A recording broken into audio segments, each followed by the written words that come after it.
Helios, and then they win Horizon, and then they take it to a map 5 and win there on Control as well. Yeah. Not going to happen now, so Chengdu certainly has their work cut out for them. And now you're at the point, as we get started at Horizon Lunar Colony, that you got to win. You got to win so hard that you break the spirits of Seoul Dynasty if you want to come back as the Hunters, and they want to break their spirits using Torbjorn, apparently. Why not, Doa? Why not? Why not just play like a crazy team where you set up some turrets here for Jinwoo's Torbjorn, you control the point. And the reason why they're probably doing this is, first off, it's unexpected, and second off, if you Molten Core on the point itself, it really does do a lot of damage to those tanks. But you know who's not playing a lot of tanks? Sold up. Oh, they might swap it up. They did send Michelle out to check it out. All right, and so Symmetra is going to be it. So they're just going to go straight to the point. This is a strategy we saw last week used by the Los Angeles Gladiators to disrupt an entrenched position with all these turrets. So they're just going to rush straight in. Yep, that's the plan. Uh-oh. What's going on here? Oh, they couldn't get the Reinhardt over. Unlucky, has to charge over, so Fissure's there. They are going to get everyone there, but it's not as fast as they would have liked. No, you kind of want to just rush the point with this and be surprising, but they didn't quite get there. Now they have to contend with that Bastion.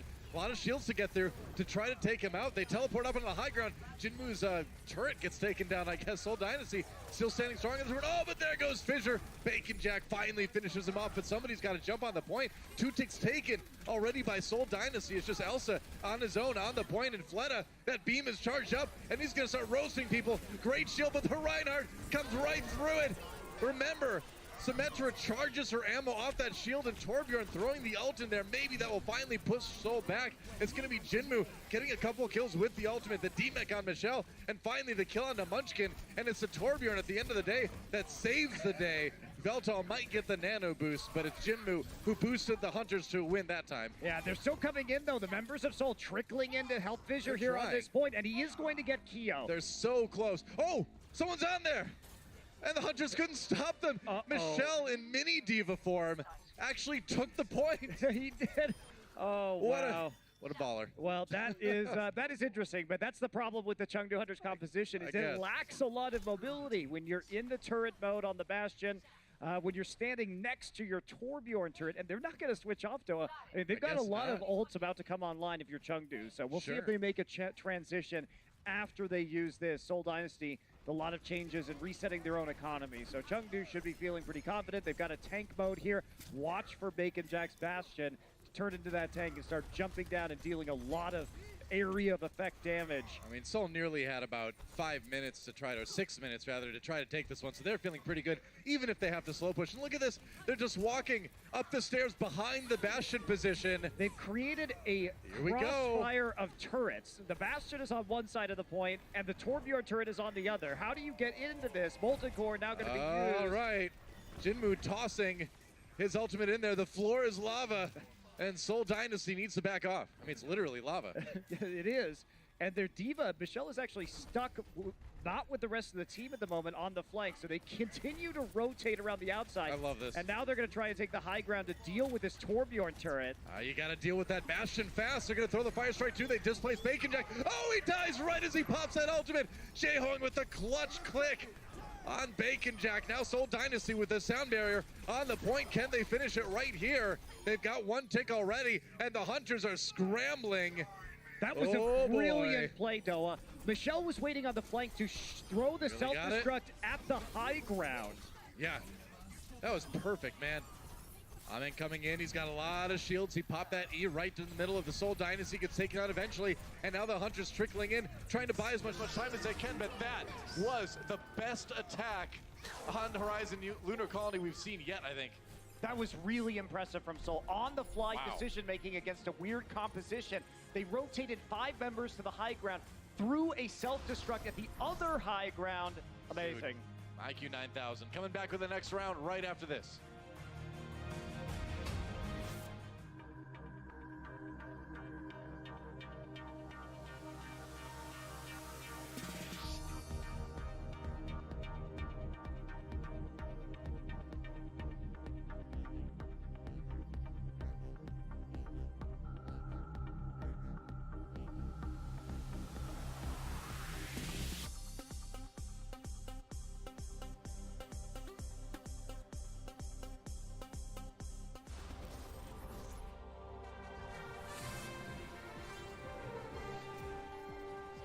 I love this series. Seoul Dynasty with a brilliant series of maneuvers to outmaneuver the Chengdu Hunters and their interesting bash composition on defense. But now the Hunters have a chance to attack back. They have got a mountain to climb, though, because that's 425 in the time bank for Seoul Dynasty. That is a ridiculous amount of time after an attack on this map. Yeah, I'm just impressed that Seoul managed to do two different things there. We're going to take a look at this. Now, watch where the Torbjorn turret is and see they're going to use that self-destruct coming in, and it's going to get Jinmu. So they're falling down to the point at the same time. But they basically clear two high grounds simultaneously by setting the D.Va apart from the rest of the composition. And I think that adaptation to a very strange and unorthodox composition was very smart from Seoul. True enough. Chengdu Hunters making a last-minute swap. Veltal over on the Mercy, actually. Bacon Jack over on the Sombra. As they go on the attack, decide they don't like what they see, and they make a couple alterations. So, Jinmu on the Pharah now. This might be a little bit tricky because for the Seoul Dynasty, because they have to get on to the point. They've been sort of zoned off right now. True enough. They'll take a mid-air shield bash from Munchkin just to make sure he gets back to the rest of his team. That's dangerous. Fissure gets his Zarya shield after losing about half his health. Chengdu Hunters rotating around the side. You got to find a way to deal with this Pharah, and so far not so good for Seoul Dynasty as they just try to hold the point a little bit here. Fisher's doing a good job of touching it though, so the control percent isn't actually building very quickly. Yeah. He's playing on the edge, waiting for the rest of his team, has enough shields to make it work, and they haven't even gotten that tick, as you say. Wow, yeah, buying a lot of time so far are the Seoul Dynasty. Chengdu Hunters need to get a bit more aggressive here. Jinmu nearly has that barrage, and I think that's going to be the moment. Yeah, the trying to find a good angle. The issue for Seoul is they can't actually heal up because the Brigida's not in range to trigger the passive of her heal by using the melee. All right, good barrage. Gets Munchkin already. Oh, the Jexay ready. Headshots coming in, but they do have the res from Veltal, so it's okay to lose that Pharah early. Meanwhile, Minefield out as Ameng slams down. Seoul Dynasty takes a ton of damage from that. Jinmu finishes him off. And Chengdu Hunters looks like they're going to take a pretty quick point A. Very good patience there from the Chengdu Hunters. They did have to use the EMP, which I think they'd rather have had just to snowball quickly and make sure they could point cap B nearly instantly. Not going to be there, though. That means Seoul Dynasty has a really good opportunity to stabilize right now on their B defense. All right, it's going to be the rally now for Seoul Dynasty. Munchkin giving everybody a little bit extra armor as Amen comes in. Gets caught in that Graviton Surge right away. They really want to get rid of that Hammond. Bacon Jack on the outside looking for the hacks. Amen gets the nano boost, actually. Goes up on the high ground a little bit here. Comes in with the slam. The tanks knocked sky high, but Amen has to back away. Seoul Dynasty, like we surmised, able to defend there, but the crucial thing is they didn't need to use a lot of ultimates to do it. Just a rally, basically. That was the only thing that was super important in that engagement. Yeah. And now Chengdu will be swapping up that they had to use that. So it's going to be a slow push for them regardless. They keep on the Hammond here, the unorthodox main tank in the 3-3. But when you are a specialist like Amden is, you feel comfortable playing around it. Very true. Hunters coming in again. That self-destruct. Seoul Dynasty need to be careful here. Amen comes in with the slam, drops a minefield yet again. Backing away, got those extra shields and some armor, trying to stay alive. Transcendence used for Seoul. Ooh, that paves the way for Fleta to get a double kill. No fear when you're getting that healing. And they're just going to eliminate all the mines. So another good defense for Seoul. And again, not having to use a ton of resources to do it. Seoul has figured out a sequence of ultimates to use against the Chengdu Hunters. Seems and that ultimate, they're basically waiting for Amen to engage. They know that's the trigger for the Chengdu Hunters. And as soon as they see the minefield drop, they just trance and speed boost out with the Lucio. So they move quickly through the minefield, have the healing, and they just attack the front line where the Wrecking Ball is not. It's a 6 versus 5. Seoul wins the fight. Amen dropping down in the middle there, but he's too far in. Had no support there, and that was an easy kill. And again, the Hunters back to spawn to wait for their main tank to regroup. Yep, quick stun there from Munchkin on the Brigida by using her shield bash ability. I mean, there was just nobody there. He dropped down the middle of the Seoul Dynasty team while the rest of the team was being held at the door. Yep. What do? You die. That's what you do. Yep, you answered your own question. There you go. I do that sometimes. Hunters have some ultimates coming into this one. A little bit more of a chance, but it's a rally right away from Seoul Dynasty. Fleta waiting for a chance to use that grab. They got the sound barrier going in now. Transcendence from Chengdu, from Kyo to try to keep everybody alive. Oh, but that's a big shatter from Fissure. Jinmu down early on. And Seoul Dynasty has Ameng in their back line, but they're still winning this fight with ease. It seems like Fleta just chasing people down on that Zarya. And he's really started to come into his own on this hero. In this series especially, I think we've seen the best Fleta Zarya that we've seen yet. Yeah, it really has just been a game of ignore the wrecking ball now for Seoul. I think they were thrown off by it in that first match, but now they realize that once Amon comes in, they can just charge the rest of the composition, and there's just not going to be enough durability, hit points there from the Hunters to really do much of anything. Yeah, you just speed boost away from that Hammond when he comes in, and you're like, oh, see ya, thanks for the 65. Amang, he does have the minefield. Waiting for a chance to use it, regrouping back with the team again. It's the only ultimate they've got. They're waiting for Bacon Jack's Graviton Surge to come online. Yeah, if that gets eaten again, keep an eye on Michelle. See if he can actually take out that Graviton Surge with the defensive Matrix. No kidding. Michelle getting really, really low. They'd love to demech him right now. And he does get demeched. Jehong not able to keep him up at the Transcendence, and now the grab comes out with no problems at all. And that is a minefield to have for Amon. And that's exactly what the Hunters needed. Demeching Michelle. No chance that grab is getting eaten, and that's when you go in. And that's the combo that they wanted earlier in this match and couldn't get. Fissure's going to be back on his own wrecking ball right now just to stall out the point. Now they've got their own Graviton Surge. Shubakio ready with that Transcendence. Seoul Dynasty scrambling a little bit here, but anytime they can use off the clock is good stuff. Well, self-destruct coming in now. Amon just helping clean some of those respawns off, and that's going to be the Hunters taking 2 points themselves. Much less time in the time bank, but they got the job done in the end. They did. Took a long time to get the combo execution they needed, but they landed it, and that takes them through. Quick break, and then we'll be back with some extra rounds.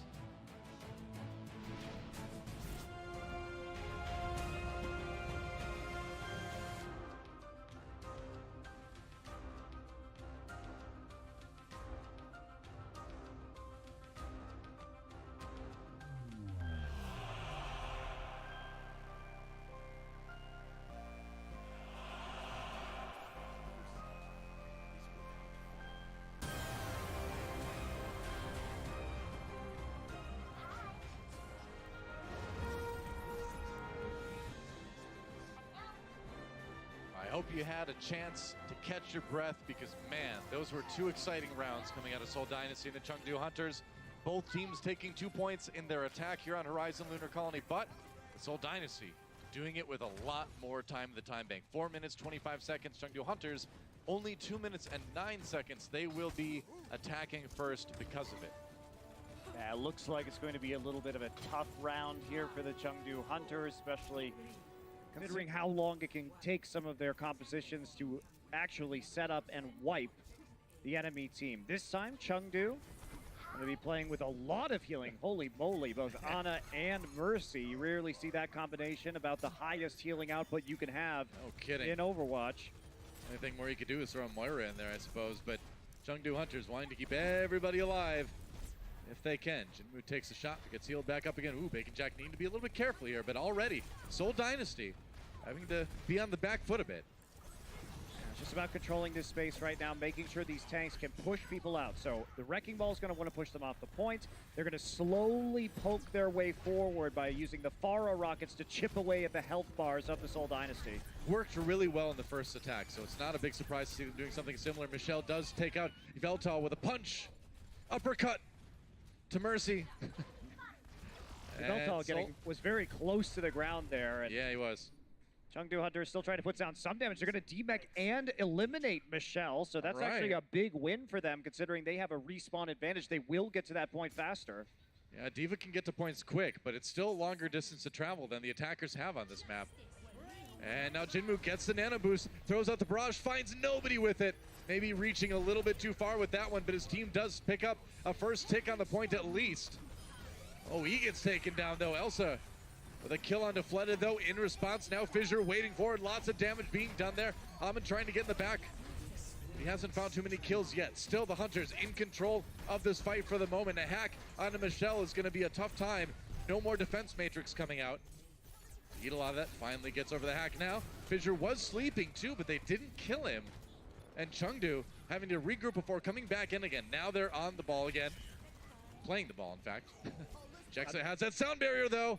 That's a big advantage for Soul. They've got the extra health. Can they turn it into a teamfight win here? Does Fleta want to use this? Or no, they're just going to back up. Give it up right now. Yeah. They almost ran out the time on the clock. So Chengdu Hunters will take point A, and they're going to get an additional 30 seconds. But Soul, I think, makes the right call. Save the Graviton for this next defense. Don't worry about stalling them here. We need to make sure they don't get point B as well. At 20 seconds now for the Hunters to try to take point B, and it's like you said, you know, you can give that one up and then make sure they don't get anything on B. There's a hack coming in from Bacon Jack, 6 though. players. Oh, and that's a self-destruct that catches Fissure and Munchkin. Hunters putting together the right ultimate combo to put a ton of pressure on Soul. That's one tick taken already. Amen down, and the respawn's coming in. But Soul Dynasty have already given up more than they wanted to give on this particular point. They self-destruct D-Max Elsa, though. Soul did not expect that EMP to be coming back in that quickly. Fleta now coming here with a nano-boosted Zarya, and he may be able just to clean up enough on this point. The res gets through onto Keo from Yveltal's Mercy. Yeah, this has just been the craziest brawl, but Soul Dynasty finally starting to stabilize. They will, but giving up a bit more on B than they wanted, but at the same time, they've got so much time in the time bank, I feel like they still can't be too worried. Yeah, they do. I have to agree with you, Daw, but that was definitely a surprise EMP because they hit all 6 members of the Soul Dynasty and nearly allowed the Chengdu Hunters to cap that second point. They did get 73.9% of the way through, and Soul will have to match that. Yeah, I mean, technically, aren't all EMPs supposed to be surprises?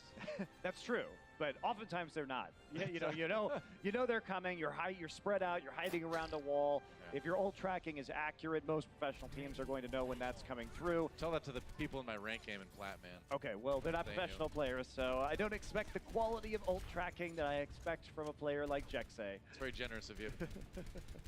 Soul Dynasty on the attack now. 4:25 in the clock.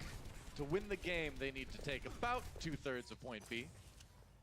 Ooh, and we might see the elusive Jehong Soldier 76. It wouldn't be the first time, but I've got a feeling we're going to see some swaps, although you never know. In this matchup, I feel like you just genuinely never know what these guys are going to roll out with.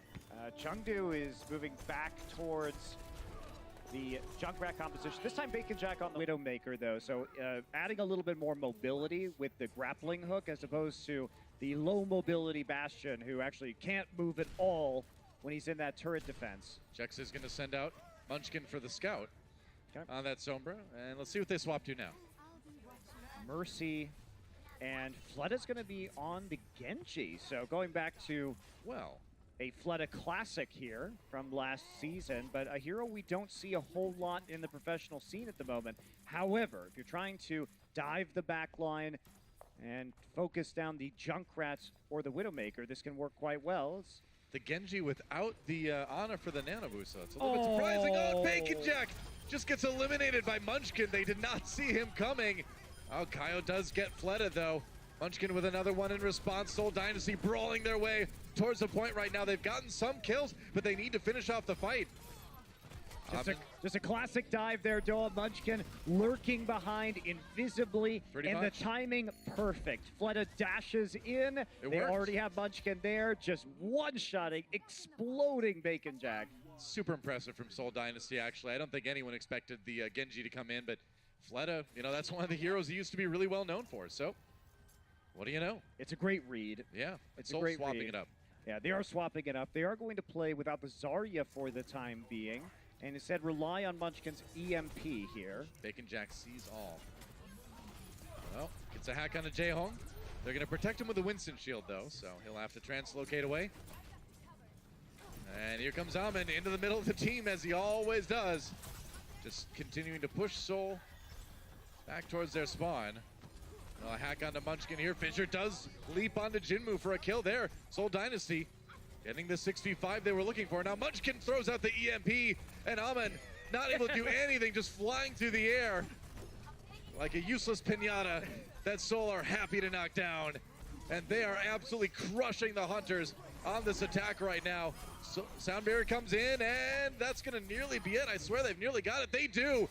And Soul Dynasty will win this series. That's 3 maps in a row. That's right, Doa.